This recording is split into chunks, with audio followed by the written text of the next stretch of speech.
Consistent self-improvement, everybody. You are now listening to American gypC Podcast. I am your host, Classic, and I'm here with my co-host, gypC, and today we have Mayara Souza, and she is a sound therapist and holistic wellness practitioner. Welcome to the podcast, Mayara. Welcome. Thank you, guys. Thank you for inviting me. I appreciate the opportunity to be here. To get started, I'd like to ask, where are you from? I can hear your accent in your voice for our listeners. I was raised in Brazil. I moved to America 11 years ago. Okay. What part of Brazil? Southeast. The state is Minas Gerais. It's kind of like close to São Paulo and Rio, which is, the states that most people here know. But I'm not on the coast. I'm in the mountains, which is cool. The mountains are cool too. It would be nice to be by the coast though, but oh well. Okay. Yeah, I've been to Brazil. I had an exchange student when I was in middle school. Nice.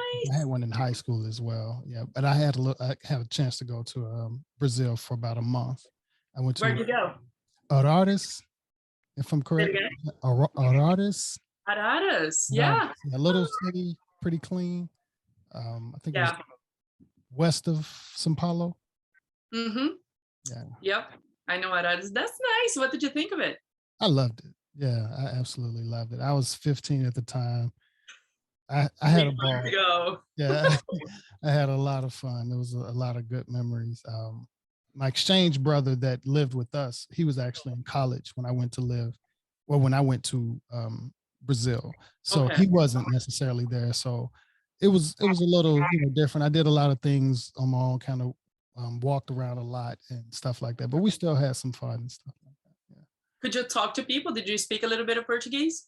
I picked up a little bit of the the basics from oi to the bone and obrigado, and some of the things while I was there. But I haven't necessarily I didn't pick up a lot of other language basically. Right.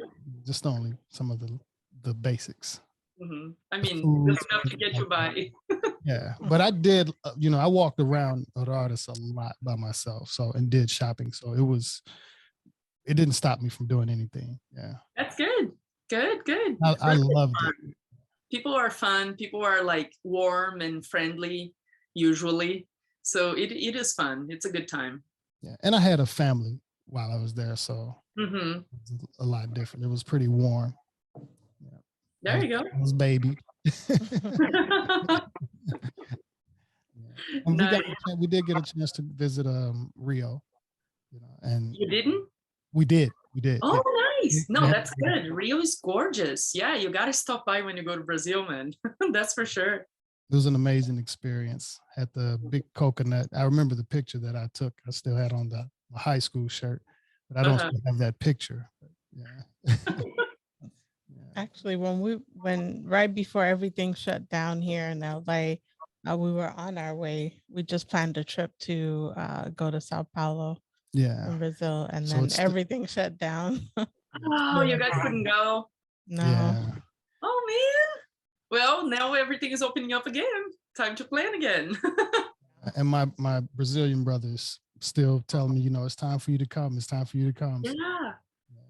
Yeah. It seems like things are opening up again. It seems like it's more fine to do the international, at least like South America. I have some friends going to South America. It seems like they're having no trouble. Okay. Yeah. So what brought you to the States? Oh my gosh. Like, I think since I could speak, I would say that I would move here someday. It's the memory that I have from childhood. Like, so I came from a rough background. Like my childhood was very difficult.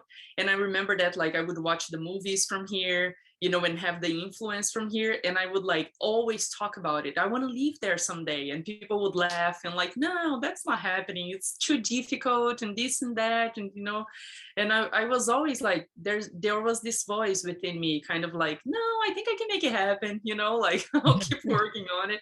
And eventually I came on my mid-20s.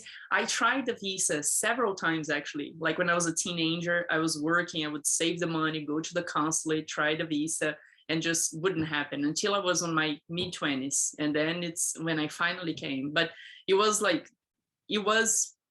kind of like a concept present in my mind since I can remember. Mm-hmm. think that was the same for me. I grew up in Ethiopia early Okay. childhood and always wanted to come to America because I love the movies and everything. Was it what you expected when you got here? Was it easy to adjust? It actually was. Yeah, I want to say like on the beginning when I first showed up, it was pretty much like what I was expecting. Like we came in March and we came to Boston. So it was like the first time that we saw snow, and it was like a lot of snow all over the Mhm. place. So there was, you know, that magical thing. Oh my gosh, it's so different. It was so white and clean and beautiful. Um, yeah, people were friendly in the area we were at. I taught myself English in the first year so I could, you know, go and work and communicate and do things. So yeah, I want to say it was pretty much kind of like I was expecting it to be. Yeah, I felt welcome. I did though, like my mindset was kind of like screwed up. I was like addicted to alcohol and everything. So I was doing my own things to try to fit in, but I don't feel like there was too much like pressure of my environment. I feel like that was my stuff. You know, I was pressuring myself to fit in. I was like straightening my hair. I had colored contacts. You know, I was like trying to do everything to kind of like look alike and fit in and kind of like just be part of something, right? And then as the years went by and stuff, I was like, you know, I don't need to do none of it. But anyways, the point is that I don't feel like there was pressure from my environment. I feel like it was my own, you know, demons and my own stuff that I was carrying within. Right. More the ego, I guess. Yeah, and because of my like some of the stuff that has happened in my childhood, that fear of not being accepted, you know, the insecurities and all that stuff kind of like flourishing, and me trying to like I said, the ego part of me trying to press myself of like, you know, you got to look like them so you can fit in, so you can be accepted. It's Yeah. just But silly. yeah, it's hard when it's, you know, in real time world, you know, so it's you just don't know until you learn and develop, and you know, you realize, okay, certain things that you may have had to do then and just now you don't have to do it. So Yeah, that's right. not too sure. Yeah. Yeah, it's kind of like I talk about the alcohol in this way, you know, like some people, it's like because I was like dependent on it for so many years, I could have kind of that hate relationship to it now that I don't use it anymore. But to me, it's kind of like I'm grateful for it, because if it wasn't there when I needed it, Mhm. God knows what I would have done to cope. You know what I mean? At Right. least it was just alcohol, and then you know it kind of got me through some years, and then I got rid of it. So it's like I don't have that, you know, hate it. You know, I know it's not good for me now, but back then it was the best that I could do with what I had. So it's all good. Growing every day. My dad's been sober for about 20 years. I think, is it about 20 years? Maybe about 10, in between 10 to 20 years now, for a while. Mm. And it's been, um, as far as a different thing with, for him, you know, especially because the first half or before that, it was a thing. But I also know that after learning as an adult about his life and him growing up, that alcohol is probably the reason why only his face is gray and his most of his head is still black hair at the age of 70. You know, Wow. and it could be those little things, and he has a still, you know, still as kind as can be, but under having a better understanding now as an adult, even learning about his childhood and how different he was raised versus how we were raised, and the things that he went through from, Mhm. you know, his real dad died when he was two. My grandfather died when he was 2 years old. So it was the complete different type of thing he had to grow up with that may have led to him drinking. And you know, like I say, he's 20, almost 15 to 20 years sober now, and hair's not gray. He still has his kind heart, is, you know, just as kind as ever. Was never an angry a drinker. It was just something that he had then to get him through that certain Mhm. low vibration. And if he may not have had that, or even like you said, if you may not have had that, your body may have reacted differently and could have heart attack or nervous breakdown or something like that. You never quite know when dealing Yeah. with that type of, you know, stress or anything like that. Yeah. And it totally resonates. My father passed when I was 4. And that's the thing. He had a heart attack and he was an alcoholic. So that is the thing that initiated my whole healing process. So he was 37 when he had a heart attack and passed, like a very violent, aggressive alcoholic. I started drinking, I was like 12, 13, because of the rough childhood. So my mom had to travel to raise me and my 2 brothers. So there wasn't a lot of structure in the house. So she didn't really know that I had started like so early. I started with alcohol and cigarettes very early. And so when I got here, I was still drinking. I was still very dependent on alcohol, drinking every day, drinking during the day. People didn't know. I would do, you know, the Dunkin' Donuts, Starbucks cup type of thing. And people had no idea what I was doing. Yeah, because I was always like bubbly and, you know, upbeat type of thing. So people had no idea like when I had some drinks and when I didn't. So when I started, after I got here, after a few years, when I was getting closer to 30, is where everything started clicking. I was like, well, he was in his 30s and the alcohol and, you know, bad food and cigarettes and all that stuff. He had a heart attack. I was like, but by what I learned in school, I've got the genes. So I started getting scared, you know, and that same little voice that was, you know, I want to say like when I was a kid was telling me like, yeah, you can move that. Even though nobody believes it, if you believe it, you'll get there someday. It was kind of the same little voice on that. Like you keep doing the same things that your father used to do, result, you know, could be the same. And I was 4 when he passed. When we moved here to America, my daughter was 3. So after a few years of this, I started like becoming scared of this. So I did my research on this, on like heart condition, you know, the genetics of it. Do I have a way around it? Like, can I do anything? And so my biggest aha was that like, yes, we inherit the genes. That's right. And they are there kind of like dormant. But the thing was that they were talking about on the research was that we inherit the same lifestyle as our parents, our grandparents, and then we turn on the genes the same they did. So we develop the same conditions that they did because we're eating the same stuff. We're doing pretty much the same stuff. You can see how we inherit like the lifestyle to a T, right? So learning that, it was the biggest aha that I could have. I was like, okay, so now I can figure out how to change lifestyle and do things differently than my dad. I will still carry the gene, but I don't need necessarily to turn it on. So I started researching that, how to get out of alcohol, you know, eat better and everything. And one of the first things that I came across was meditation. So I started meditating. And then everything else started showing up, all the other practices that I do, change eating habits and everything. And I started becoming like calmer and calmer and calmer. Eventually, I came across meditations that helped me with the alcohol, get rid of it. So it's like what triggered everything was exactly what you're talking about. It was kind of like, well, my father lived this life. It didn't last him very long. I'm living the exact same. Like, you know, am I going to play smarter here or go down the same path? It is scary. And a lot of times it is, you know, the environment and certain stress situations that bring out those dormant genes, at least those negative dormant genes. Mm-hmm. I can't say you know, I did drink and I haven't, I think I did a little cutoff point not too long ago. So I'm going on like a no alcohol thing for a while, but it's not necessarily getting drunk, but it's just maybe a margarita every once in a while. Yeah. Even for me, I kind of always had in the back of my mind that, okay, I didn't want to look at it like a strength, like, okay, my dad is a drinker, so I'm a drinker as well. But I never quite gravitated to alcohol in a stress relief kind of way, smoking wise, marijuana wise more, but I didn't gravitate towards, I guess, alcohol like my father did. And it's a difference, you know, and it's actually in his family as well. He does come from a family of drinkers as well.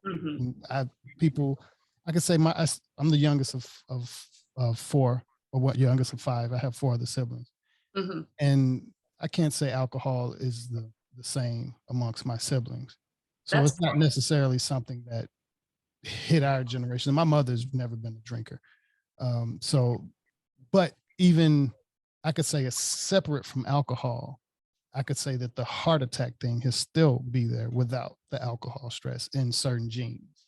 Mm-hmm. It doesn't even necessarily require excessive drinking to bring out that.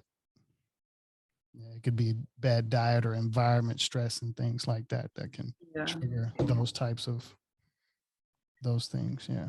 Yeah, I feel like there's a lot of layers that could, you know, influence how the genes are turned on and off. That's why I did this whole kind of like holistic style of research on like, how do I change my diet? How do I change my mental state? You know, how do I change my environment? I'm really big into the environment, like really, even like if there's something that says something that's negative, I try to eliminate it from my environment because I know my peripheral vision is seeing it all the time. So it's like I try to catch all the layers and try to make all the little changes that I could, not coming from a place of like, you know, psychosis, you know, like, oh my gosh, he had a heart attack. Not really, but mostly because like I wanted to get rid of alcohol. That was my main thing, because I was kind of like him. I was a stressed out alcoholic, you know what I mean? Like I would drink and I would kind of lose my patience and be more agitated and everything. So I wanted to be calmer and not have to depend on alcohol.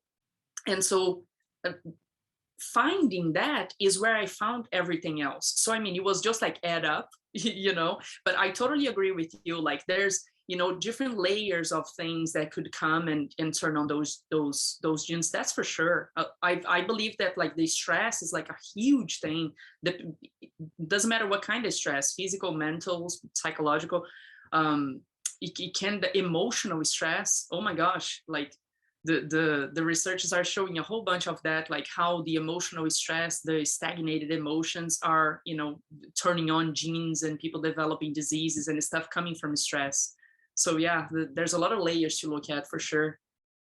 When you quit drinking or even cigarettes, was it abrupt or was it a gradual slowing down? So that's interesting. When I got pregnant, when we came, my daughter was 3 years old already. So when I got pregnant, I was able to stop drinking and stop the cigarettes, because they're like, for me, for myself, we play kind of like, you know, down the road, I'll quit someday in the future, whatever, and we kind of push it. But if there's someone else involved, at least for me personally, it's a lot easier to like, wait a second, now I'm playing with someone else's life. So as soon as I discovered that I got pregnant, that I was pregnant, I stopped with both. And I didn't do it throughout the pregnancy and throughout the time that I was breastfeeding her, which I did for like a year. And then I wasn't doing none of it. As soon as I stopped breastfeeding her and started introducing foods and everything, I actually never got back to cigarettes because of the smell and everything. I was like, nah, you know, didn't feel it anymore. But alcohol, as soon as I stopped breastfeeding her, it was, you know, the tool needed again. So I went back to alcohol and it was as strong as it was before. And then when I started coming across meditations, I tried a whole different variety of meditations because I was very curious about it. You know, like I would do it and then I would notice like how much calmer I was. And then I would hear about a different one and I'm like, oh, I want to try that one too. So I was kind of like jumping around and shopping for, you know, meditations. And I came across plant medicine meditations. So I did work with plant medicine to get rid of the alcohol. It was phenomenal how, so I want to say it was like, it was all at once. It's almost like the medicine took the habit and the dependency on the alcohol out of my cells, because after I did it, I would go out and, you know, go out with friends and stuff and order my, you know, usuals, and I would drink a little bit and I'm like, why do I drink this? This is like, doesn't even taste that good, right? And I started kind of like, my body kind of started rejecting it, which was very interesting. And then little by little, I was like, in very, like maybe a few weeks, I was like, can't do it anymore. And I tried very little in those few weeks, and it was just tasting like foreign and weird. And my body was just like, what are you doing? So I want to say probably after I did the meditations with the plant medicine, it was a few weeks. And I was just like, yeah, I'm done. I don't need this anymore. Wow. I think the listeners by now are noticing the pattern. I think you're like the third person we talked to this month about using plant medicine and it stopping addiction right away. So that's pretty awesome. And you know what I love about it? I know people that have gone to AA, and I tried. I went with friends, and it just didn't work for me because of the repetition. Hey, I'm an alcoholic. I was like, that's not the type of repetition that I think it's going to be beneficial for my cells, you know, the whole epigenetics thing. So it didn't work for me. That's why I was looking for alternative ways. And the people that I know that have stopped through AA, it can be a year, it can be 10, 20 years ago that they quit. There's still that part of them that kind of like, it needs to use the willpower. You know what I mean? That they need to like resist. They need to kind of like fight to not want it. Like if let's say if they lose a loved one or something like that, they're still like, oh my gosh, I might go back to it, and have to be very watchful, I want to say. For me, through the medicine and other people that I also know that quit addictions like this through plant medicine, it's different. It's very different. It's like a lot of things that would trigger you to go back to it still happens, and you are just the observer. You know, you don't have that strong emotional attachment to the trigger, to the situation. You are just an observer. The things happen and you're like, oh, that sucks. You know, and you just work through it, but your mind really doesn't go back to the alcohol. I find it fascinating how different it is to get rid of it using something like plant medicine like that. Because of that, it seems like it takes the addiction off of you, like literally. You don't have to fight it anymore. It's totally fine. I go out with people that drink. You know, my housemate has alcohol in the house. I couldn't care less. There's that huge difference than, you know, when you do the traditional way or these more alternative ways to get rid of addictions. It's probably getting to the root of the problem, why you're even thinking about it or doing it. And bingo. all of your traumas and all of these things. Yep. Yeah. How did you get into sound therapy? Well, actually, the curiosity started with the plant medicine ceremonies, because they sing to you. And so there's the whole intention behind the sound to do the healing. And I was always like, I always loved music and everything, but I was never kind of like supported to explore my artistic side when I was growing up, because life was a chaos. But I was always like very interested. I always loved music, and most people do. I checked out your music, by the way, dude. You are awesome. It's really, really good stuff. I love it. So I was very interested, and then going through ceremonies and kind of like becoming more aware of this whole intention behind the sound, you know, behind the music, the song that they were singing to you. I got very curious about it. And then I came across people using sound, acoustic sound for healing, just like I was using.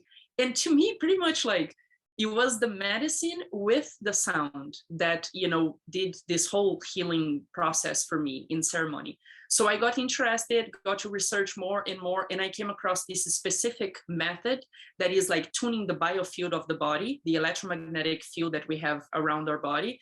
I got super curious about it. It started like watching a whole bunch of things on it and talks and workshops.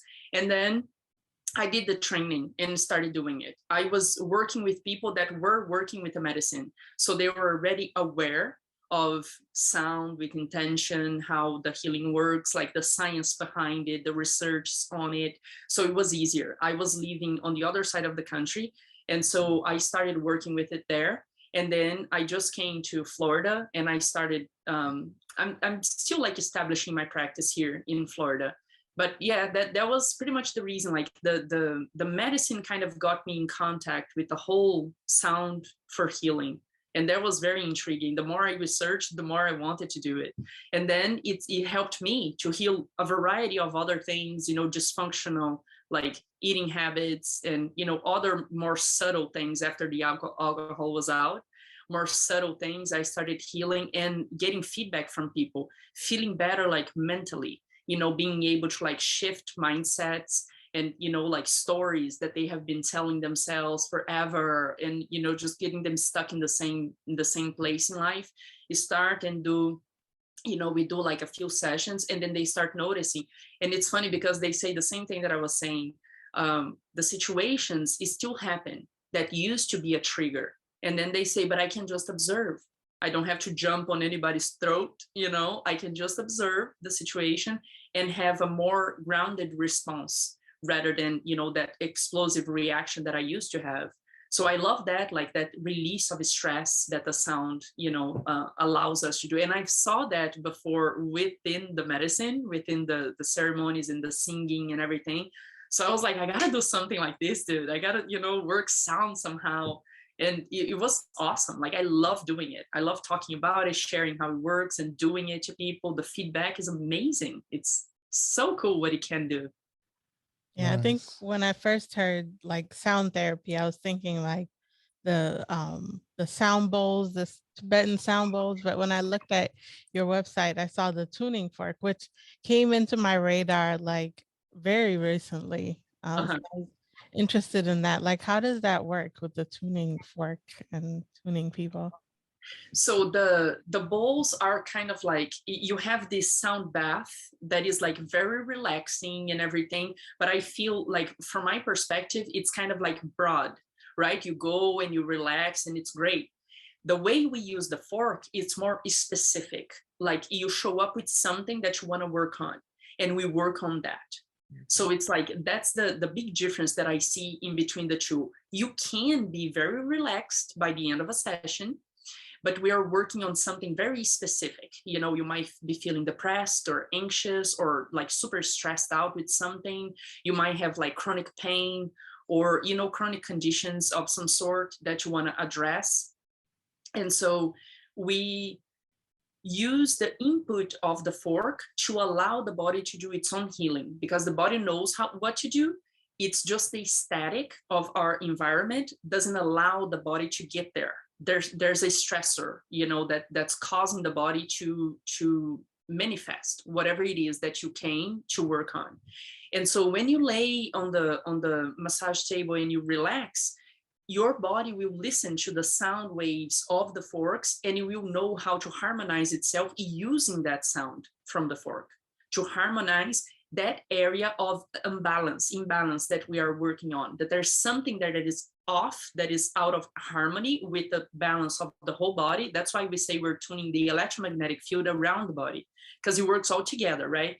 We can work on an energy center specifically, like the chakras, but we are tuning the whole body because it's a whole, right? You can't really just work on one part, like isolating, you know, the others. It doesn't work that way. You are tuning the whole thing, but it's like we are working on something very specific that you show up with that needs balance. And there is a very high possibility of detoxing symptoms, which I haven't really heard that that's a common thing with the singing bowls. You know, like I said, it seems like it's more broad, kind of like your nervous system has that relaxation from the sound, but because you're not working on something too specific, I haven't heard that it's like pretty common to have the detoxing. But with the method that we do, sometimes even on the table, like in session, the person starts crying or shaking. I had this person, a client of mine, that it started feeling like the hands were getting very rigid and, you know, like closing up.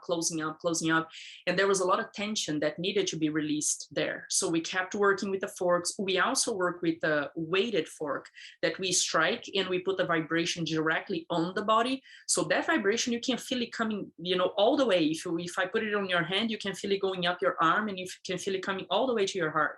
It's very intense vibration. So we kept working on his hands until, you know, his hands released what needed to be released and relaxed again. People start crying. I had people that needed to scream, so they needed a pillow to, you know, put it on their face, and they were screaming like throughout a good chunk of the session. There's a lot of that can happen. Not like all the time. Some people just relax. Some people take a nap. We say that it's like your body kind of needs you out of the way. So it gets you into napping state so that you can be out of the way, because sometimes we live so much in our heads, you know, overthinking everything. And for this, it's nice to be in your body, to feel what's going on, right? Be present in the body rather than just like with a traveling mind. So the body puts you to sleep. and then does what needs to get done. And then you wake up in the end and you feel like super relaxed, super like a very different way of relaxation. It doesn't feel like just a nap. It's almost like my teacher used to say, it's like you had this massage from the inside out. Which is a very interesting way to do it. I kind of feel like that when I get sessions done to me. It's quite awesome. Do you work on a particular, like when you're working with a certain issue, does it take multiple sessions depending on the issue that you're working on, or do you feel the results immediately? Yeah, it can. And a lot of the times I recommend actually to work on at least a few sessions, because this is such subtle energy, and it's kind of like taking layers off of an onion. You know what I mean? Like we work, because here's the thing, it's kind of like we talk about this with plant medicine as well. If you come for one healing and like everything that needs to be dismantled about your, you know, your constructs and, you know, all these stories and all that stuff, it's all dismantled at once, you lose your identity. You know what I mean? Like by the end of the session, you're kind of like lost. Like, who are you if you get rid of all those stories that are not serving you anymore and all this stuff that you're carrying, like all at once? You know what I mean? It would be just like too devastating for you to pick up the pieces of, you know, just the truth of who you are, because we carry so much. There's so much stories that we tell ourselves that is just like our own constructs. You know, it's not really like the light being that we are within, like pure and perfect and whole, and that's it. So if we take it all out all at the same time, you just lose it. So we work on it in layers, you know, to be manageable so that you can integrate. You know, like with plant medicine, it's the case of like, if you do too much plant medicine and then you get into that mind state that is overwhelming, you know, so that's not a good experience. Like, how do you integrate such thing? So working in layers like this, you have time in between the sessions to integrate. You know, one thing was eliminated, one thing was disturbed per se, was shifted. So you have some time to get used to that, you know, new version of yourself. Like I work with a client that is getting rid of this attachment on being a husband. You know, this happens to us all the time. We get attached to where we are in life, and then, you know, something happens that changes that, and we kind of lose who we are, right? So this person, like, she's the wife, he's the husband, and it's been like this for many, many, many years. And then they break apart and they get a divorce, and then those people don't know who they are anymore, because it's like, well, now that I'm not a wife, who am I? Now that I'm not a husband, who am I? Right? We get so like identified with stages of our lives. And so when you come and you kind of like, you start messing around with some sort of block of energy that you have in there, you need some time to, before you get into another session, to release that energy, to integrate the learning, you know, to get used to this new version of yourself without that block of energy that you are carrying around. And then you come for another session, we work on something else, you know. So layer by layer, you start kind of like coming back into yourself, like into alignment with, like I said, the light being that you are within. So a lot of the times they do notice like big results after one session. They notice like big things, big shifts. And a lot of the times it's very subtle. They just notice like, well, I feel pretty calm, you know, and then the next day they're still calm. The next day, still calm. And this for them was kind of unusual. You know, they're kind of like stressed out people or nervous or, you know, worried. And then they notice like they kind of drop that, you know, they kept the calmness for some time.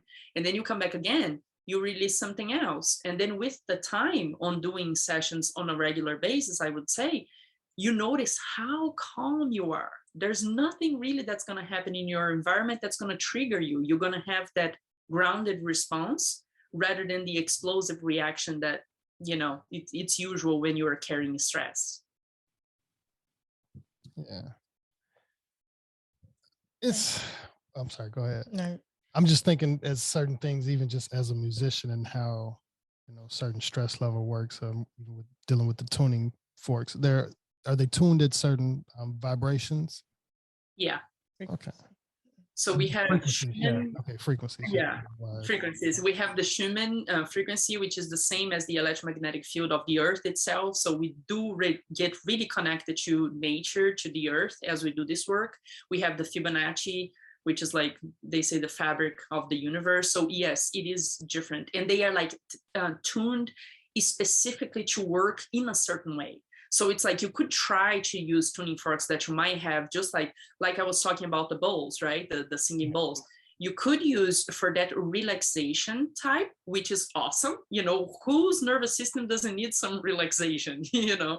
But for the specifics that I'm talking about, you got to know what you're doing to be able to direct the energy in that way and to be able to notice, because it's like we notice when the fork changes behavior, when the body is asking for more input in that area. So we need to keep striking the fork and holding it in a certain way in a certain area.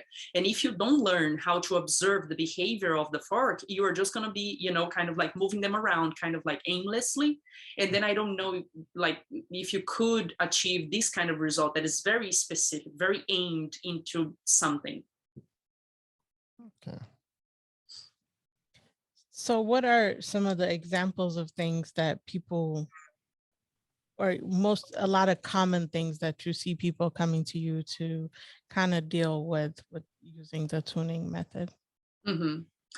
So losing weight, because it's like, and here's the thing, people come and it's kind of like they have the mentality of like, we're going to work on this behavior that I have, right? So let's say lose weight, work on the way I eat, and that kind of stuff. It's not really how it works. It's like the way, the thing that we were talking about with the plant medicine, with my addiction to alcohol. Your behavior, it's not the root of the problem. Your behavior is the symptom of something that's going on. So we got to go deeper than that. Where is the root of you eating in that way and then gaining weight?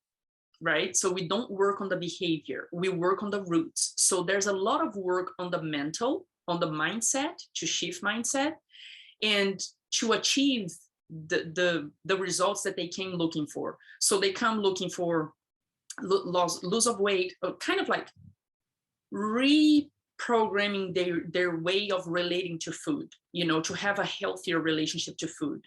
And then there's chronic pain. Chronic pain, it's like a very common thing because they hear that, you know, you can't really release pain that you've been carrying for like years. So there's a lot of chronic pain. Sleep, insomnia. It's one of the first things that we notice, like when we finish a session and we ask the client, what do you notice? And they say like, I feel lighter. I feel like I have dropped, you know, something that I was carrying. I feel my body, it's kind of like a different type of energy that I can just move around kind of like gracefully, which to me, it's like the most beautiful thing to hear. Imagine you go and you have a session and then you feel more graceful. Oh my gosh. Yeah. So, and this fact that they say, I feel light, I feel a lot lighter and I feel like I am light. And this is what it is. One thing that we talk about, it's like the sessions help your cells to remember how they were created. We are light beings. Look at this. We eat sunshine. The plants are eating that sunshine, observing it, and then we get it out of the plants. And then it creates energy for us to have the energy, right? That's why we eat, because we need energy. We're eating like solar energy. So it's like when you do a session like this and your cells remember, oh my gosh, I'm like a sunshine. And then you feel lighter. They say this, I feel like I'm a light. It's so beautiful to see. They cry after the session. It's so cute. But mental stuff, they show up. They show up with feelings like depression, even like suicidal ideation we work with, anxiety. There's a lot of anxiety and stress that show up. But then again, we have to dig to get there because they come complaining about something else, but that's just the symptom of the stress that is underlying everything, of the anxiety that is underlying everything. And a lot of the times they have no idea that the root of that we're working with, it's rooted in childhood. So they come thinking that, you know, it's this thing that I have going on right now as an adult I'm going to work on. No, it's not. We're going to work on the root of that when it started out there in the childhood. And so we're going to kind of break the pattern that you have created that is creating this that you show up now asking for help with. Like I said, like lose weight or, you know, the stress, the anxiety. There's a lot of mental stuff that people show up like wanting to work it out. Even like I'm talking about this client, like to kind of like be at peace with not being a husband anymore. You know, so it's like there's a variety of different things that people work on. Women come and they kind of don't know really. They're like, I feel disconnected, I feel lost, I feel this and that. And sometimes, you know, it's causing depression or anxiety, whatever. And then they start working on, they notice that it's like they, for some reason, childhood, most of the time, they had to shut down their femininity. They didn't feel safe to express their femininity. They had to shove it down, shut down. And so this is what's working on now. The forks help the body to kind of like reflourish that femininity, and you know, the person now feels safe and okay to express that femininity. And then those things that they came to work on dissipate, doesn't exist anymore, because we worked on the root of whatever was going on. But it's a variety of things that they show up. Sleep cycle is one of the things that they say when you check in next day. How's it going and stuff? Oh my gosh, I had a night's sleep that I haven't had in 20 years. So there's a lot, digestive system also, you know, they come if they're having problems, you know, with digestive system, because they see on our websites that, you know, like we work on those things, that every cycle of the body, because it's whole energy flowing, right? So anything that is a cycle, sleep cycle, digestive cycle, it all comes back into balance. And then they say like, oh my gosh, like my belly now, my stomach is just like calm and I can eat and everything works fine. So yeah, it's all over the place, because I mean, it's the whole body, it's the whole system around the body. Seems like everything stems from childhood. Do you work with young people as well, or just mostly adults? Yeah, I started actually when I was doing the training. I was doing on my daughter to you know, go through the process and everything. So yeah, it works just fine with children too. And it's nice with children, the focus. There's a lot of titles now in school, right? With a bunch of letters that the kids can't pay attention and all that, which to me, it's a whole different story, because to me, it's like we're forcing all the kids to be the same, to sit on the chair and pay attention. And the dancer want to get up and dance, and the singer wants to get up and sing, and the kids are different, right? So I homeschool my daughter because of that. But anyways, it helps a lot with focus, you know, with more like groundedness.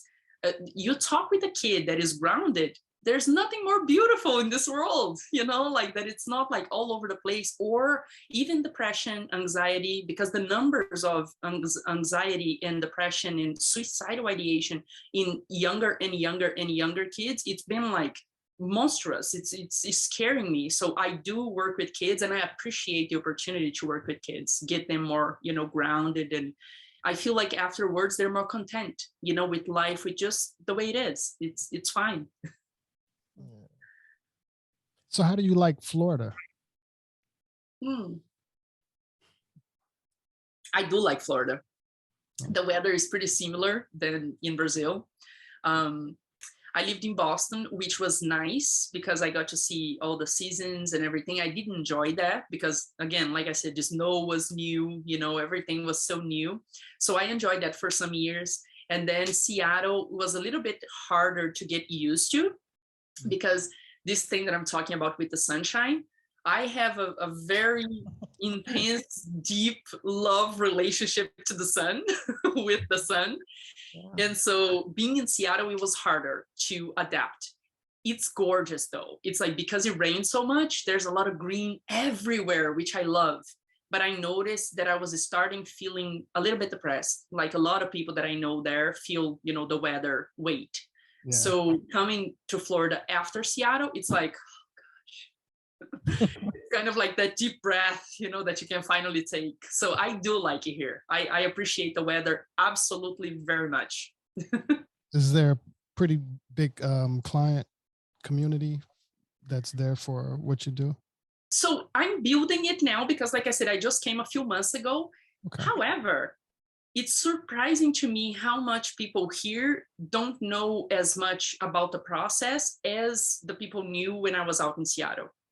I feel, I don't know if it's like medicine community is bigger there. A lot of people go to Peru, go, somewhere to South America to do medicine. And so it seems like they're more aware of the sound healing. When I say I'm a sound healer, I'm a sound therapist, to a lot of people here, it's kind of that question, like, what is that? And I'm like, wow, I would love to share with you, but I'm just like surprised that they didn't come across it yet. So I'm building. It's still, but however, I do sessions at a distance because it works just as well. Okay. I trade with friends of mine. I trade with a friend in California. I trade with friends like all over the place, and we do it at a distance, and it works just as well. We feel the energy flowing through our bodies. We feel the release, the emotional release, the physical release. We notice like detoxing the next few days. So it works just as well. So that's what keeps me going. Like I do a lot of at a distance, and then building more on the community where I am here. Okay. Have you spent any time in California? We're in Los Angeles. We're in downtown LA. Yeah. That's funny because I'm flying there on the 30th of this month for the first time. I'm going to spend a couple of weeks there training. I'm doing neurofeedback. I'm going to put it together with my sound healing. So I'm training at a distance to do neurofeedback. And then I'm going by the end of this month for a few weeks to do more of the deeper training in person. And then when I come back, I'm going to start offering in person and at a distance to do neurobiofeedback, bio-neurofeedback. It's fascinating. I'm loving it. What is that? I've never heard of it.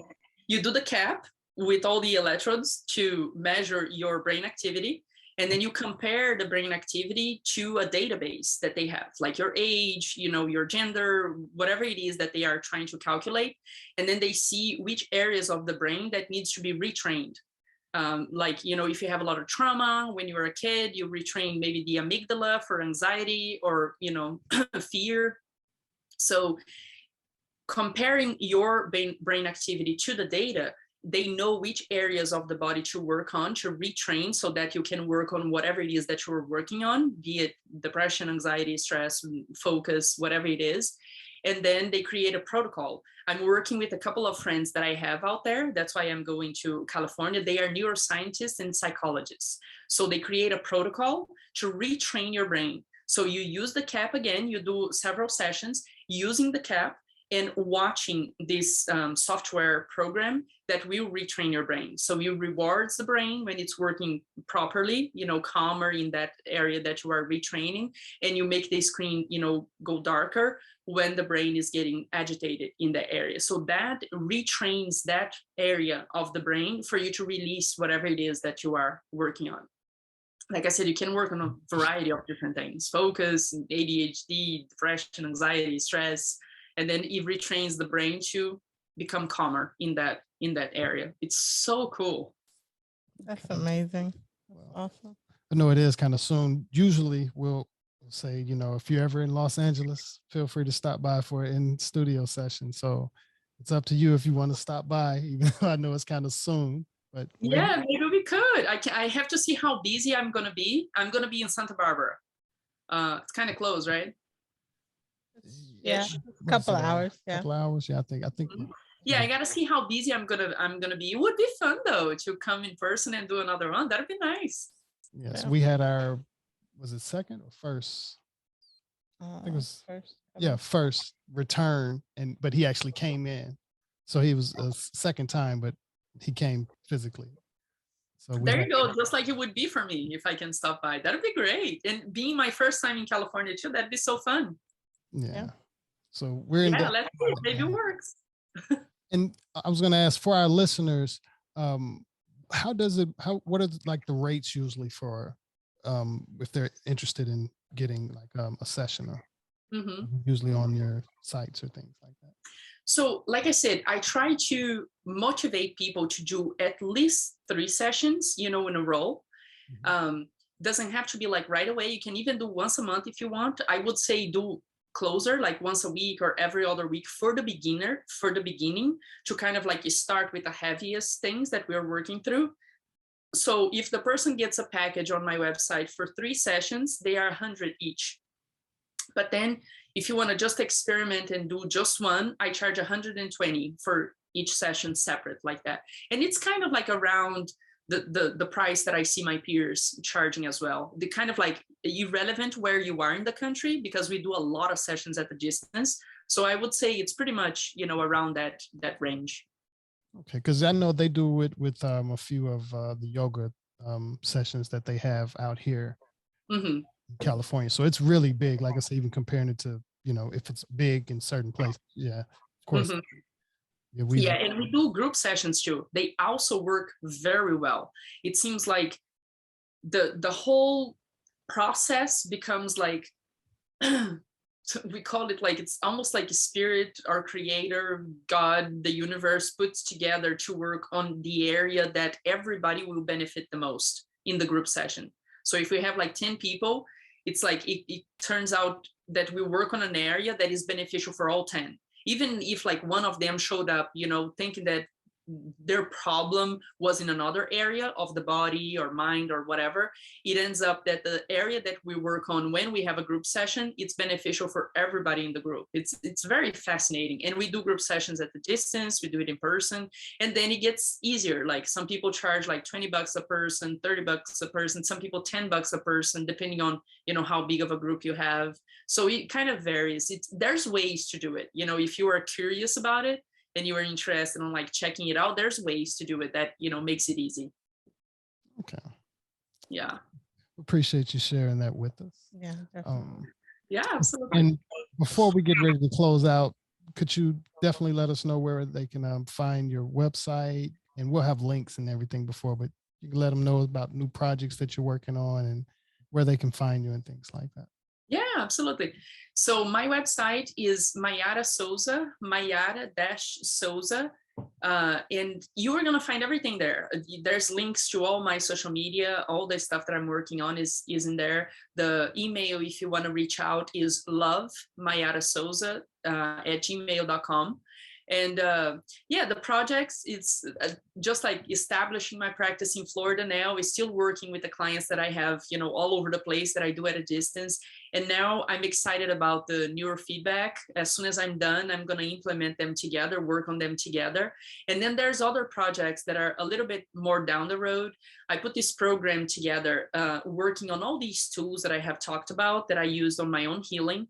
Meditation, gratitude, journaling, intention, mindfulness. I put together a program of 12 weeks for youth, but then I'm readapting it for just about anybody, for adults as well. And I'm in process of recording and putting it together, putting the download material together. And I'm going to offer it in my website in the course format for 12 weeks. So I'm working on that one.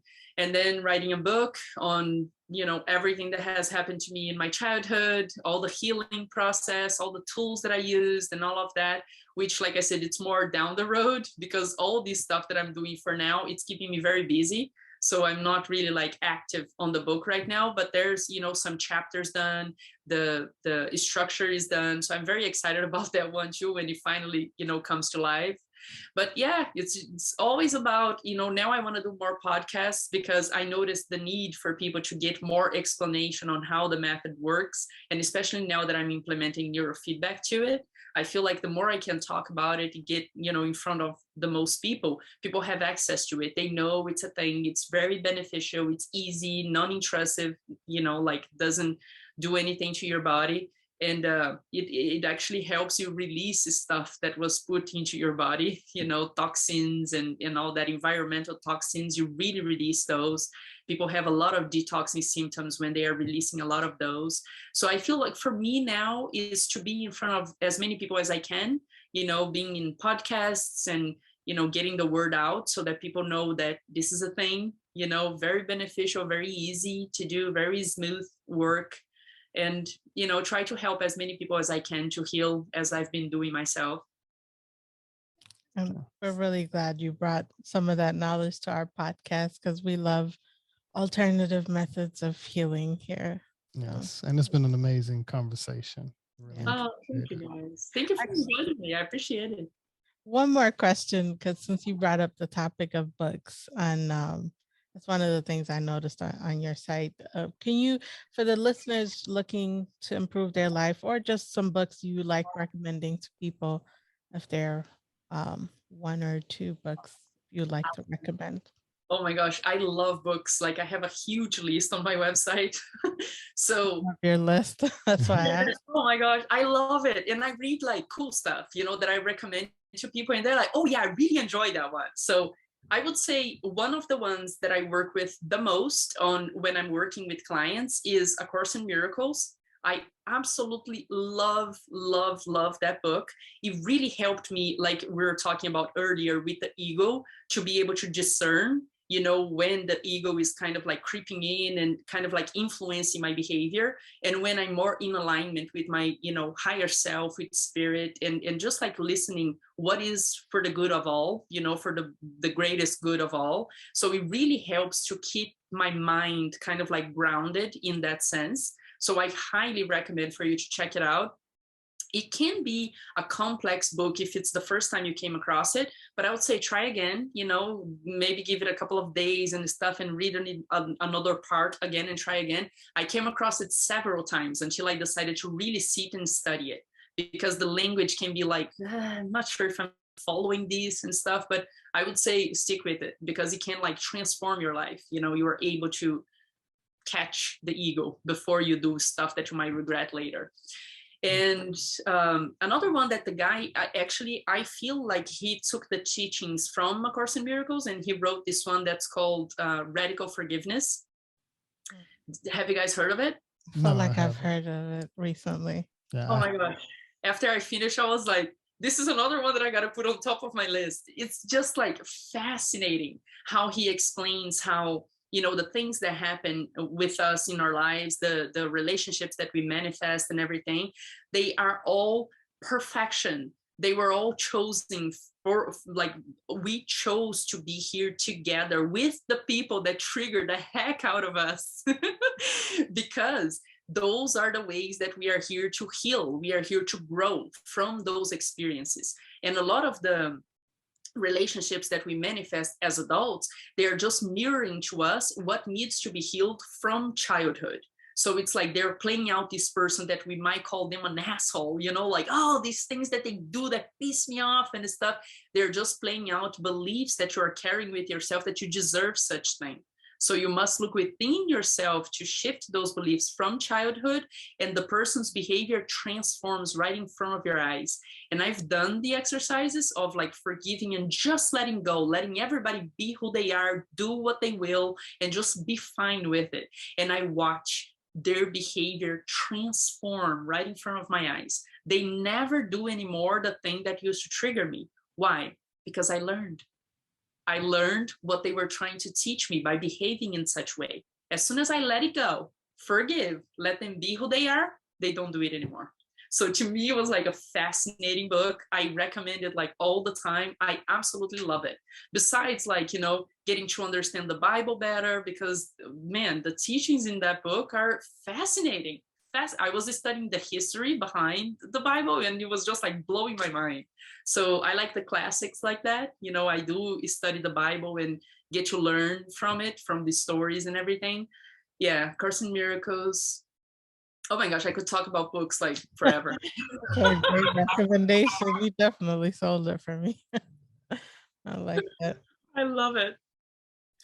Well, we definitely appreciate your time and consideration and having a wonderful conversation with us on the podcast. We'd like to thank our guests, our host as well, our listeners, supporters, our donators, subscribers, followers, all of the above. And for the podcast, you can find us at americangypsy.com, and you can find consistent self-improvement merch at luamlee.com. And we also have music under Classic Carpenter, KLACCIK CARPENTA, on Apple Music, Spotify, YouTube, Tidal, all major platforms. Some instrumental stuff, some cello stuff, and also some vocal stuff. Again, thank you for the compliment on the music. Yes. And consistent self-improvement to everyone, and peace.